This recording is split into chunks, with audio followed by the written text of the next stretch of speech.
वहां की जरा कल्पना कीजिए, अगर आप वहां जाएंगे प्लॉट काटने के लिए तो दीपक जी जब आप चलेंगे तो यहाँ तो एक कदम चलते हैं, वहां उतनी ताकत से आप 6 कदम दूर चले जाएंगे। ना केवल इतना होगा, वहां जो धूल उड़ेगी उससे चिंगारी निकलेगी, उससे कोई करंट नहीं लगेगा, पर इतना रोचक दृश्य होगा आप सोच नहीं सकते हैं। चंद्रमा पर जाना, ठहरना, रिसर्च करना, एक नया आयाम, नया विज्ञान भारत के लिए मिल गया है और इससे नए उद्योग धंधे आएंगे, आर्थिक रूप से हम समृद्ध बनेंगे, सामरिक रूप से भी बहुत समृद्ध बनेंगे। और जो मुझे सबसे अधिक उम्मीद है वो ये है कि जब डायनासोर जो खत्म हुए थे वो क्यों हुए थे, एस्ट्रॉइड आया था। आज 2349 एस्ट्रॉइड ऐसे हैं जो कई कई किलोमीटर मोटे भी हैं और वो धरती की ओर तक रहे हैं। अब मानवता को बचाने के लिए चंद्रमा की मदद लेकर हम अगर वहां से स्पेसक्राफ्ट छोड़ेंगे, मिसाइल छोड़ेंगे, तो वो जो एस्ट्रॉइड धरती को मारने चले आ रहे हैं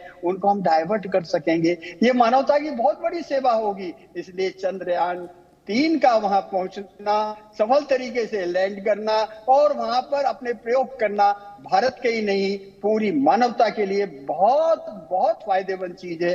पर दीपक जी मुझे वो घी शक्कर जरूर याद नहीं सर, घी शक्कर की बात छोड़िए सर, आप इंदौर में ही है ना जी। आप सोएंगे उससे पहले आपको इंदौर की जो सबसे बेहतर मिठाई होगी वो आप तक पहुंच जाएगी। आप निश्चित रहिए, घी चक्कर नहीं, बहुत शानदार मिठाई पर आप कंट्रोल में खाइएगा। लेकिन मैं यहां से सीधे सृजन पाल जी के पास आता हूं और मैं यहां पर एक बात आपको जोड़ने की कोशिश करूंगा। ज्ञान, विज्ञान और प्रज्ञान।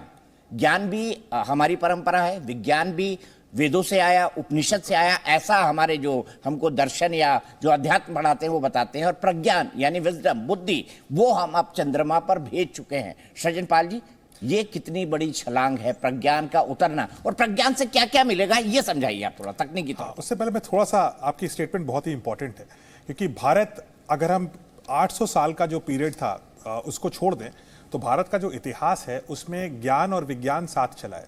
चाहे वो आर्यभट्ट हो, भास्करा हो, नालंदा यूनिवर्सिटी हो, तक्षशिला यूनिवर्सिटी हो, शारदा हो, उस शारदा जहां पे आदि शंकराचार्य पढ़ने के लिए गए थे। बहुत ऐसी यूनिवर्सिटीज और ऐसे ऋषि मुनि निकले हैं जो साइंटिस्ट भी थे, अनुष्ठान और आध्यात्म और अध्ययन सब जानते थे वो। तो वो एक भारत का स्वर्णिम काल था और आज हम अमृतकाल में जा रहे हैं प्रज्ञान के साथ। तो प्रज्ञान एक बहुत ही विशिष्ट एक उपकरण है जो विक्रम से निकल करके चंद्रमा की सतह पर कम से कम 14 दिन, और अगर हम लोग थोड़े लकी चल रहे हैं आजकल, मे भी हम 14 दिन से भी ज्यादा निकाल पाए और अगले साइकिल में भी चल पाए, लूनर साइकिल जो होता है। प्रज्ञान बहुत सारे काम करेगा। प्रज्ञान सबसे पहले तो जो सॉइल है, जिसको रेगोलिथ बोलते हैं, मून की सॉइल को रेगोलिथ बोलते हैं, उनकी मिट्टी को, उस मिट्टी का अध्ययन करेगा, उस पर लेजर मार करके उसको वाष्पीकरण करके जो उसकी गैस निकलेगी उसका एनालिसिस करेगा। साथ ही साथ जो विक्रम लैंडर है वो ऐसा नहीं है कि उसका काम सिर्फ प्रज्ञान के लिए टैक्सी का काम करना था, वो भी बहुत सारे एक्सपेरिमेंट कर रहा है। हम लोग जो भूकंप आते हैं जिसको मून क्वेक बोलते हैं, अर्थक्वेक, मून क्वेक बहुत भारी हो सकते हैं। जैसे प्रोफेसर साहब कह रहे थे, अगर हमें वहां रहना है तो हमें वहां के भी अर्थक्वेक्स, वहां के जो मून क्वेक्स हैं उनको स्टडी करना है। हम 1970 के दशक के बाद पहली बार कोई देश जा रहा है जो वहां पे मून क्वेक्स की स्टडी करेगा। साथ ही साथ उसको भी अगर छोड़ दीजिए तो जो हमारा प्रोपल्जन सिस्टम है जो 6 महीने चलेगा, वो धरती की ऐसी फोटोग्राफ्स ले रहा है जिससे हम ये जान पाएंगे कि कोई भी प्लैनेट अगर जीवंत है, उसके अंदर जीवन है, तो वो कैसा दिखता है। और फिर हम कंपेयर कर पाएंगे कि क्या दूर सुदूर जो ग्रह हैं क्या उनमें भी जीवन हो सकता है। साथ ही साथ हम पानी की खोज करने का प्रयास करेंगे। हीलियम 3 जो हम मिनरल्स की खोज करेंगे, शायद हमें हीलियम 3 मिल जाए, जिसकी वजह से अगर सारा हीलियम 3 दीपक जी हम ले आए ना चंद्रमा से, तो करीब 1 अरब किलोग्राम हीलियम 3 है, और वो इतना है कि भारत को 40,000 साल तक बिजली दे सकता है। तो बहुत बड़ा कदम होने वाला है प्रज्ञान रोवर से। तो इसलिए ये चीज खत्म नहीं होनी चाहिए। प्रज्ञान रोवर जो करेगा हमें उसे भी फॉलो करना है।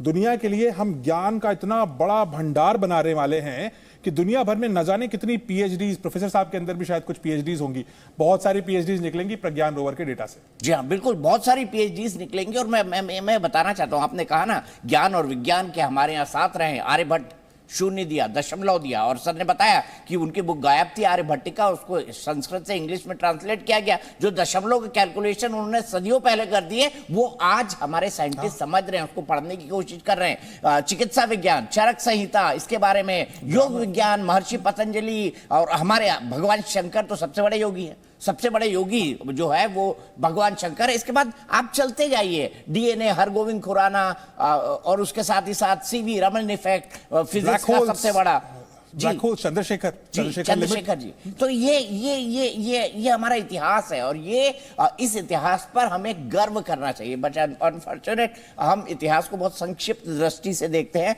उसमें हम जो है पंथ का एंगल ले आते हैं, रिलीजन का एंगल ले आते हैं। मैं सीधे यहाँ से प्रोफेसर साहब के पास चलता हूँ। प्रोफेसर साहब, संक्षेप में मुझे समझाइएगा, मुझे बताइए, क्या चांद पर जीवन है?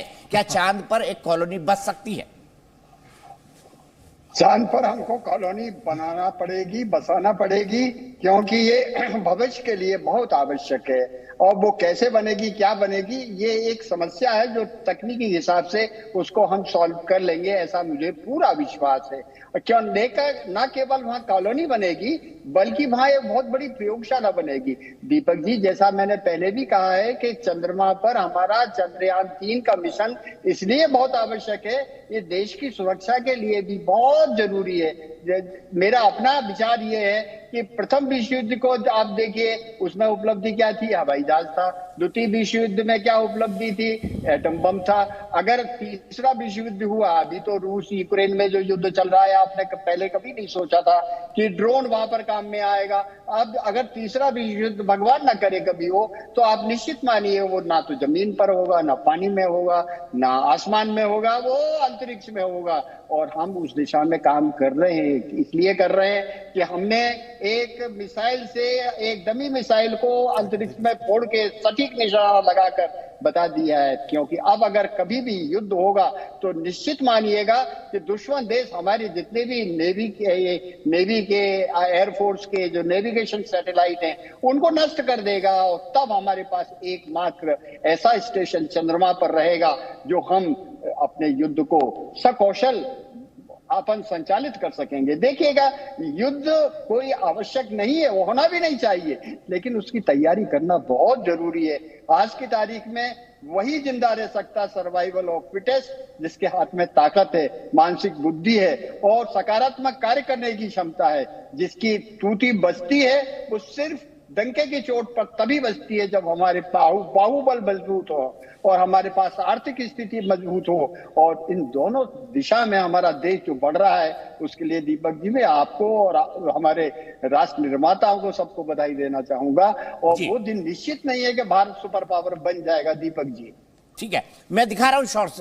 महामहिम राष्ट्रपति द्रौपदी मुर्मू खुशी से तालियां बजा रही है। उनके नेतृत्व में आज देश ने यह कुछ किया है। ऐतिहासिक क्षण है। आज की तारीख को भारत के इतिहास में स्वर्ण अक्षरों में लिखा जाएगा और ये डिफाइनिंग मूवमेंट है भारत के लिए। अगर मैं कहूं कि भारत के लिए डिफाइनिंग मूवमेंट है तो गलत नहीं है। विजेंद्र यादव जी मेरे साथ जुड़ गए हैं, वो खुद एक साइंटिस्ट है। विजेंद्र जी, मैं आपसे समझना चाहता हूं कैसे ये डिफाइनिंग मूवमेंट है, इसको आप समझाइए। कैसे इससे दुनिया में आगे ज्ञान, विज्ञान, प्रगति, जो संसाधन, इकोनॉमी कैसे प्रभावित होगी? देखिए, जब हम किसी भी टेक्नोलॉजी की बात करें, आजकल हम जो भी चीज यूज कर रहे हैं, अगर आप उसको पहले जाके देखेंगे तो वो विज्ञान की वजह से ही आई हुई है।